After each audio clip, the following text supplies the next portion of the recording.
Alright, now we're in Bristol. That's where we're going out with. So the UK tour continues. Wow. Yeah. Wow. Actually, no, this is 1951. What? Well, I was going to make a casualty leaving Bristol joke, but this is in 1951, so I can't. So tell me, I get Dwibs. Oh, sorry. No, go on. So tell me, Dwibs, have you been enjoying this tour of your home country? I mean, so far it's been an interesting and unique experience. I mean, they got the rain down. Yes. Does England always look grey and brown? Alright, let me read about the vehicles Oh, today instead. there's some green. If I remember correctly, yes. The Chimera dropships, known as buzzards, are armed shuttles and provide limited close air support.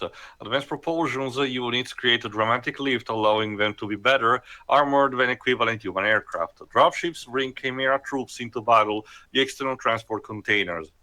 Each transport holds multiple Chimera squads for maximum tactical flexibility. The containers can be dropped from low altitude directly into battle. Dropships. Gotta love that small bit of font that has to be leaking to the other page. Dropships? Yo, where are we dropping? The Stalker is a Chimera mobile heavy weapon platform. Equipped with the double-8 autocannon, a missile pod, and an anti-personnel gun, a single Stalker can make friendly air support over a battlefield impossible. Their multi-leg locomotion gives them superior maneuverability over all terrains. Stalker heavily armored against a catastrophic kill. The vehicle's only known vulnerability is the partially exposed power cord on their rear overhaul. And unfortunately, as the game goes on, it'll be a future will be properly patched. The Burrower is an armored transport capable of inserting Chimera directly into battle at a moment's notice. While unarmed, the Burrower does terrific damage with the excavating teeth on its quote-unquote face. Outside of combat, Burrowers are used to develop Chimeric infrastructure. They have carved a network of tunnels throughout Britain to accommodate supply lines. The tunnels also serve to protect the power conduits found near Chimera structures. I don't want to say that they were just trying to one-up Gears of War, but God, it really does remind me of the Worm just mechanical. The LUP Lynx is a British Army all-terrain light utility vehicle used for long-range patrols. While unarmored, the Lynx is extremely crash-worthy due to its reinforced chassis. It has four-wheel drive and a deceptively wide track, which keeps it from tipping over in tight turns. The Lynx is outfitted with a 360-degree shock-dampened turret equipped with an L650 12.7mm general-purpose machine gun. So there you go, Dwaves. Like you were saying, British technology that doesn't make this pop like a pinto. Interesting. Like the Warthog, that one is also named after an animal. Potential Halo fault. Well, okay. Not just that. Even in the old days of war, there was this general idea of naming vehicles and situations after animals or terrain elements. Also, that one I'm willing to more chuck under coincidence. Also, I got to report one inaccuracy though in regards to real life Britain compared to this. Well, those giant walking mechanical spidery things. There's far too few of them. Unfortunately, well, that's because the Cartwright is actually baiting them away, so we can actually cross properly towards the next, our next destination, which is the Yellover Human Bunker in Bristol. So I guess just put some Carly beer in front of them. They'll go for that. Is that how you deal with them whenever you commute to work? Oh, shoot! That was cheap. Thank goodness. I guess you were able to hide behind that at least, but still, dang. Yes, Pedro? I'm looking up the release date for this game. It actually came out first in Japan, which is weird considering obviously this game was obviously not made with Japan's market in mind. It was still in the initial launch window of a PS3, if I remember correctly, and like I said, because the other titles were either cancelled, either cancelled or they were not meeting our release expectation. Like stuff like Lair. Not necessarily Venice World, I think that came out later, but the ones that were showcased at E3 2006. That's what I mean. It says here, it released in Japan in November 11th, 2006. In North America, 6 days later, and it only came out in Europe in March 23rd of the following year, which is not. I mean, despite the fact that this game takes place in Europe. Might have been a case of the not refining, but working on the voice acting potentially, because much like a lot of Sony IPs, this is multi-5 in terms also of dubbing, not just text. Huh. Yeah, there's probably a Portuguese dub of this. Let me check. I swear, this reminds me of the time when the crossover between Ace Attorney and Layton took forever to come to America, despite the fact that no changes to the voice acting were made. Just again, Drova, it's the same thing that happened with Xenoblade Chronicles when you get down to it.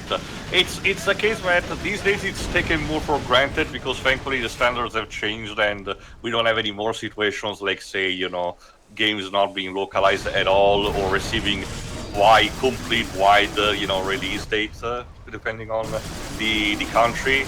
But up until at least the mid 2010s, it was to be expected. Apparently, from what I can see, it doesn't seem like it has a Portuguese dub because games that have a Portuguese dub always have a sticker on the cover. Well, not a sticker, an actual proper thing that's put on the actual cover itself, saying completely in Portuguese. So apparently this was a bit before PlayStation Portugal started dubbing everything. Alright, I need to show you this. Normally you're supposed to go on the path more onto the right, but let's see, if you go actually there, I think I'm about to do it. Oh fuck, more mines. I think first I'm gonna actually bait more mines here. Okay. Yeah, now I'm about to do it. Basically, if you go through all this path, you get a bunch of these mines that require you to either jump or duck. So essentially, the game is inviting you to do some platforming imprompted. my goodness, platforming in a shooter. What a novel concept. So what happens? Oh yeah, I figured out a joke finally. There you go. Hold on, give me a second, Waves. And all of these for what? Well, there is some minor supplies, but not that much, unless you're in New Game Plus, because in this bunker that I'm showcasing here, in New Game Plus you'll find another weapon, which I will showcase in the extras part, but during a normal run, you might as well, it's not worth the damage that you can potentially sustain. Well, that's jive. Like I said, unlocking some weapons behind New Game Plus just feels odd and unnecessary because of stuff like this. So what happens if those bombs hit you? Do they? Like I said, we actually saw before. Each of them, if it hits you, each of them can remove 1 tick of your health. So hypothetically, if 4 of them at the same time go around in your proximity, you're toasted. Oh, hey, look at that. It's nice to always see a shooter that remembers, hey, a jump button needs to have a good purpose. Anyway, yes, Babes. Bristol has 2 major football clubs, Bristol City and Bristol Rovers. So this is what would happen if they took their rivalry a bit too far. Did you remember if we faced them during, any of the parts of the FIFA The Journey campaign? No, but Oh well. Yes, Pedro. So here's the thing. Resistance 2, on the other hand, does have a Portuguese dub. So by this point, you already starting. That one has a lot more voice acting than this. So again, and technically more story. So it makes sense for that potentially to be applied. Also, no, you cannot destroy the mortars. Why would you even bother? I'm not sure if someone has a playthrough of it. I might check it on my own. Captain Mitchell, Chimera have reached the hangar. I need all the men you can spare. Roger, Command. Cartwright, we'll hold them off out here. Get to the hangar. We can't afford to lose those transports. Roger that. Hale, meet me outside the north entrance. Yes, but first let me just do some camping and snipe the ass out of these people. Because this is a good spot to do it. Like I said, the sniper rifle also helps with the slow time mechanic. And even on harder difficulty, headshots are a guaranteed one-hit kill, so that's pretty cool. The music in this game is interesting. Half the It's time fine. A lot of it's it's ambiental, as you might have heard. Oh, that's the thing. But when yeah, go on. I feel like it's not consistent with that. Like, half the time it feels like it's going for ambient or atmospheric, but then other times like this, it sounds like it is actually trying to be memorable. Like, I don't know. It tries to have the whole, war-esque march kind of thing that you will expect in a military movie, like say Full Metal Jacket. But I can tell you this: it might be a case where it wasn't composed for the moment, because this very music we already heard in a couple of other levels, and it's used for the title screen. So there's that too. I guess that's why this is one of the more memorable tunes, then. Like I said, this is the same composer of the old Ratchet and Clank games, but like I said, unfortunately the problem that this game shares with those is that the score is not particularly the highlight of it. I'll admit. Not necessarily to a fault, it's just that it's there. It's technically harmless. I don't think it's basically the worst thing ever, and it does not do a disservice to the game, but I won't remember it. You cannot ask me to remember it, sorry. I do think there was also going to be some growing pains with this, because this sounds different from classic Ratchet and Clank sort of affair. Like, obviously, like a classic Ratchet and Clank goes for, how to put it like this, a more video gamey feel. Okay, to be more specific, it was sci-fi, but it's definitely a lot more action oriented in the music. Not to say that there isn't some action music in this, but this definitely feels like it's going for the slower, more droning war tunes, like you put it, in that regard. And well, I do get the feeling that the composer may not have adapted the best, at least for this particular game. Maybe he'll get better with others. But we then faced a graver threat. The Chimera had infiltrated the hangar on the south side. God damn it. If we didn't get the planes out safely, then all would truly be lost. Get to the hangar! Make sure all the transports get out! Just this one guy can handle it, I'm sure. I mean, Hale has proven that he can. Whoop. Alrighty then. Go on, Pedro. Compared to Nintendo platformers, first-party Sony platformers have always had music that's less melody, less focused on the melodies, and more focused on the atmosphere. When you play Jak and Daxter, for example, the kind of music that plays is completely different than what you hear in Banjo-Kazooie or Mario 64, right? I feel like even back in the old Crash Bandicoot days, though. Okay, granted, Crash Bandicoot 1 has atmosphere, but I still find it memorable enough. Like, by the standards. Sure, but keep in mind, I'm talking about first-party Sony platformers, which Crash Bandicoot is not. What? Even though we like to usually think it is. But it was a first-party title by them. I mean, it was still published by Universal, so technically speaking, it was third-party. It was a PlayStation exclusive, but Sony technically had nothing to do with it. It's the same PlayStation exclusive as Bubsy 3D would be, Jova. Okay, are we sure they'll be... Well, oh wait, now that you mention it, I'm not sure Sony owned Naughty Dog completely at the time, No, they bought Neither was Insomniac back then. They bought Naughty Dog right after they finished Crash Team Racing, and that's when they made Jak and Daxter. Huh, so for all intents and purposes, Sony's first... Well, shoot, Crash was never even officially a mascot, now that you mention it, but like, the closest thing Sony had to a mascot was technically a glorified third-party game. I mean, granted... Well, you can make an argument that they had, stuff that Japan Studio was making, like the Ribbon or Jumping Flash. Well, hence why I say the closest... I'm talking about the closest thing Sony had to a mascot at the time, though. Like, for all intents and purposes, Crash was more or less considered the de facto mascot of Sony. I mean, it's kind of crazy. Like, this would be like if Sonic was considered the mascot for, like, Xbox or something. It's kind of... And then when you take a look at Jak and Daxter, which is much more atmospheric-driven music, which is what Sonic Boom Rise of Ludicrous will try to replicate. Then you take a look at Insomniac's first, and even though Insomniac wasn't owned by Sony at the time, Ratchet & Clank was always owned by Sony, the IP itself, so it was a first-party game. And that game, like Theo just explained... Oh, go ahead. No, don't worry. Gonna read these in the extras part. Go on. So that was, and then when you look at something like Sly Cooper is a bit different because Sly Cooper is a bit more. The first game has a more atmospheric track when you bring it down to it. It's from the second onward because thanks to Peter McCollum, which was a veteran from LucasArts games, obviously gives the franchise a much more needed identity in terms of music. Kind of Lupin the Third-ish. I think my favorite Sly soundtrack is either 2 or 3.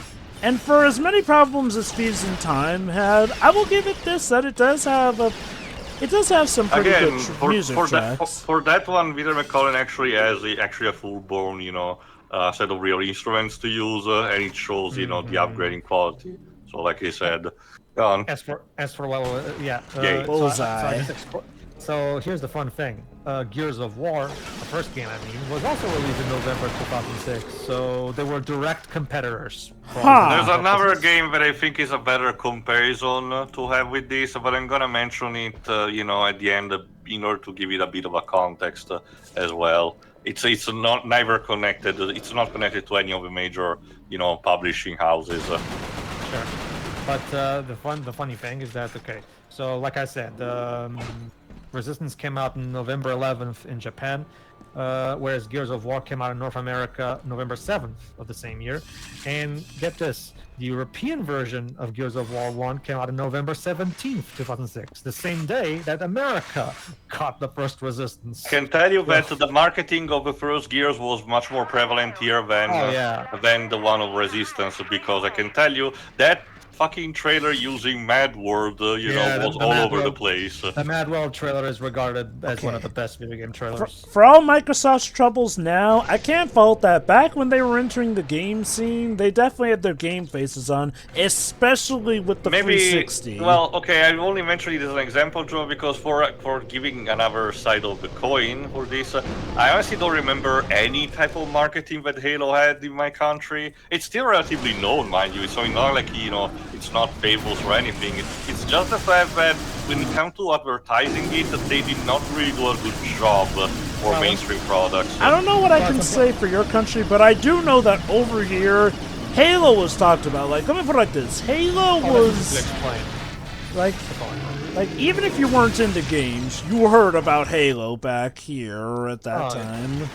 Remember, there's a clip of Obama saying that people need to drop the Xbox. He didn't even say video game, it just says Xbox. But, that's very easy to explain, remember, too.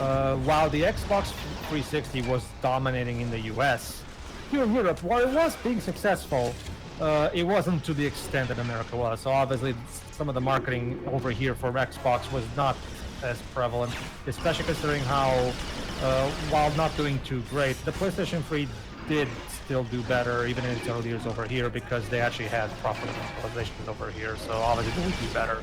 Also, as a general reminder, my country is generally considered to be relatively casual, but more, leaning towards Nintendo instead, because if it's not someone who's interested in buying a console just for FIFA or COD, I don't know if it's applicable. Again, I don't know if it's applicable to these days, to be honest. I don't remember what's the last time that I actually entered an actual store here.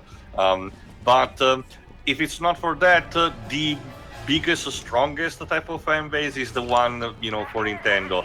In terms of, nerdy stuff, there is technically, varied stuff when it comes to everyone else, but it's mostly Nintendo. But regardless of that, the marketing pushes a bit all over the place. So it's not like a case where, when it comes to advertising, one is, preferred over the other. To my understanding, remember, for over here, PlayStation basically dominates even more than Nintendo over here for one specific reason. Portuguese players don't need to learn a second language to understand their games completely.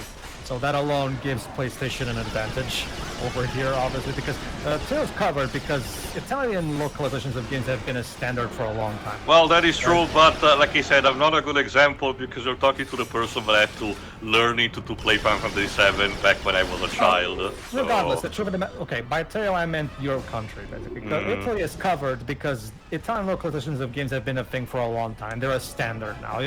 Practically every game gets it localized in Italian now. Even indies. Like right? heck, even Ace.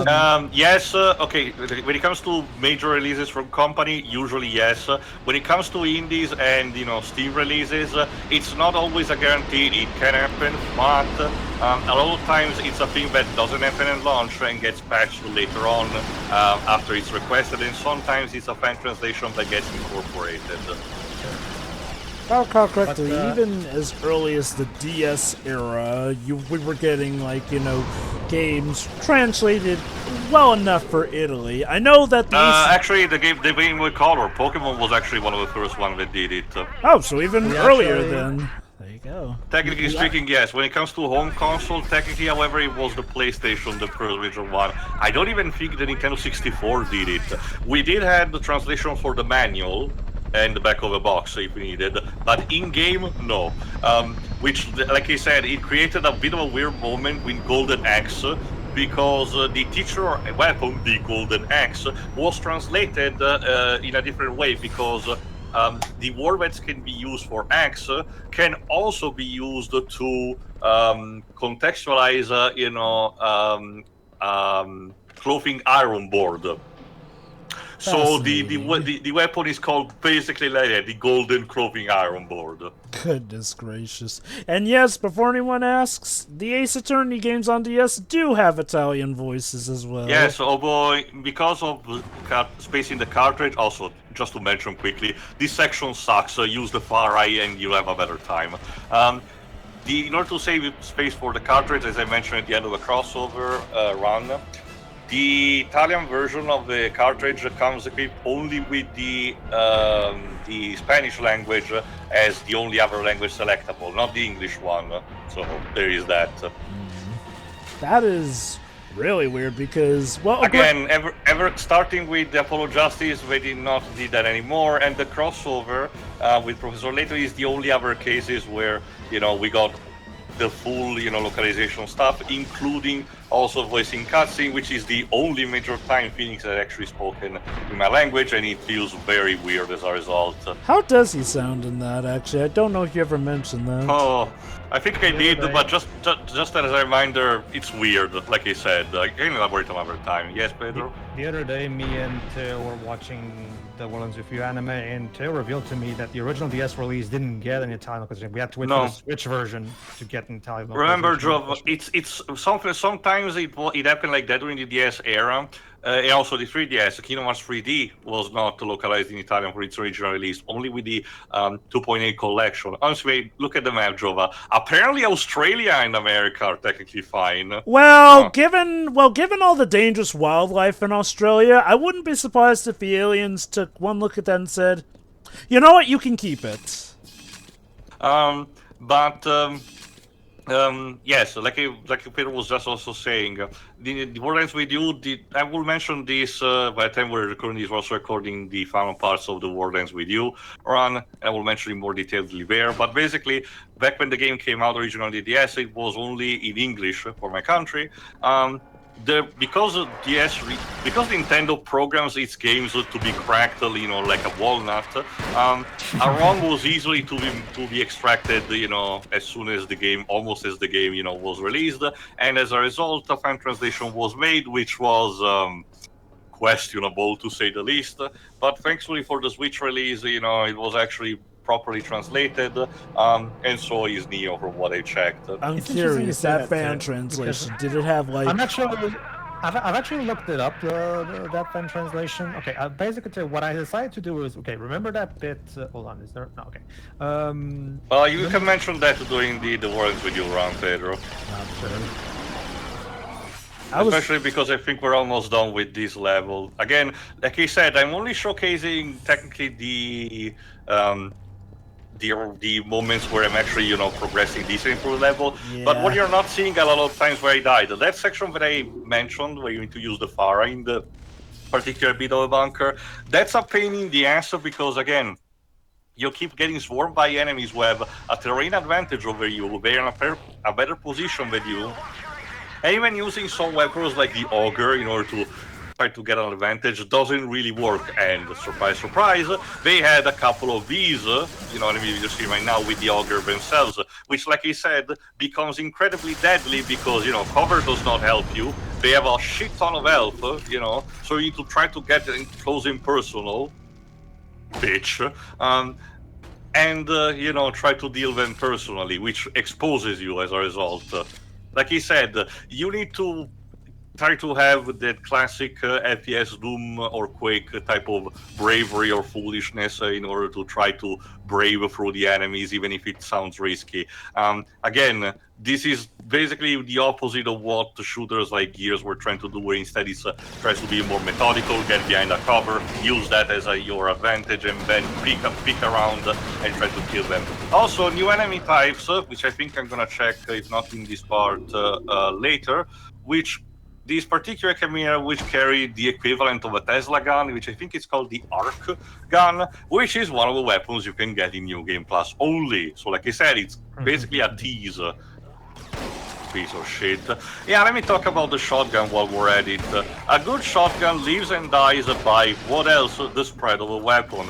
You know, of course, the best and the better idea is to try to use it close and personal because it guarantees maximum damage. But you know, medium distance is basically what determines what determines if it's a good weapon or not. Also, the quality of the sound, how punchy it is, how much recoil it is, how much, you know, you need to load it.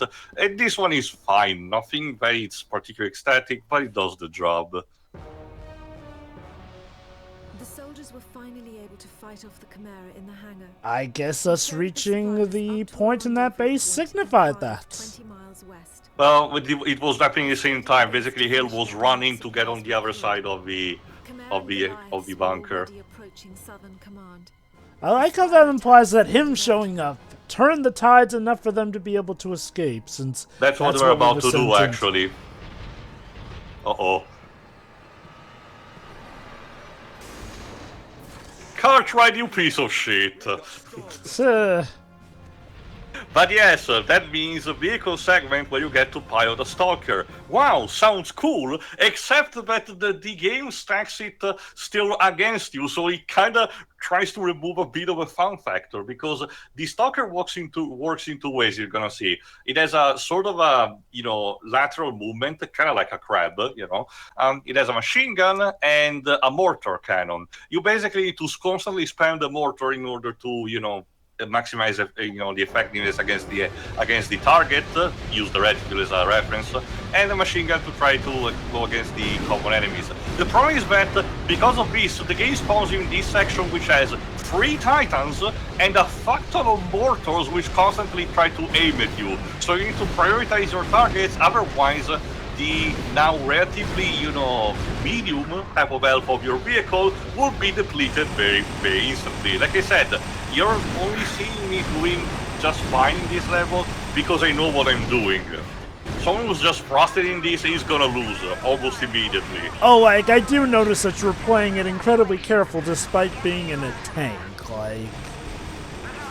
Like I said, compared to the actual human vehicle, the stalker is technically more fragile, unfortunately, trading off, you know, firepower for that. But it can also dash for that. And yeah, the level is also that's over. it? It was just for that section. It's so brutal and intense as a result. Huh. Oh, fuck. More than half our troops were lost with it. If not for the heroism of Cartwright and Hale, many more would have been killed, myself included. We were flying the survivors to a makeshift camp. I love Hale. He's like, I'm too cool to talk to this woman. Well, okay, so last time I saw Going to him, Cardiff. he was looking Yes, over we're a going map to Cartwright Wales. had given him. Wait, the last time you I saw mean, him... Dweebs, considering the ship that the shit that happens in Doctor Who, are you really surprised? Wait. Wow, Also, even in this game, things just move over to Cardiff from England. also, she says the last time she saw him, but hold on, I thought that this... That's the thing. Like I said, it's a recollection. Other than that, she keeps hearing reports. Like I said, it's a weird narration that's from the present, but talks about this person recollecting the events that led to Hale doing stuff. Yeah, that's the weird there thing, is because that, if this is being told in present, her saying the last time I saw him implies that that was the last time she saw him, but I assume that there's still more to go in the story, so... Yes, there is. Again, just because basically what she's gonna do, she basically just, what she said was basically just the time that she saw him, eye to eye. But she will still be needing to contact him occasionally, and at one point she will lose, complete contact with him, and she basically just recollects what the events are happening for the war in general, and she speculates that it was Hale doing it. Anyway, tuning for the next part where we, as mentioned, go to Cardiff to pay a visit to Wales. See ya. See you then. See ya.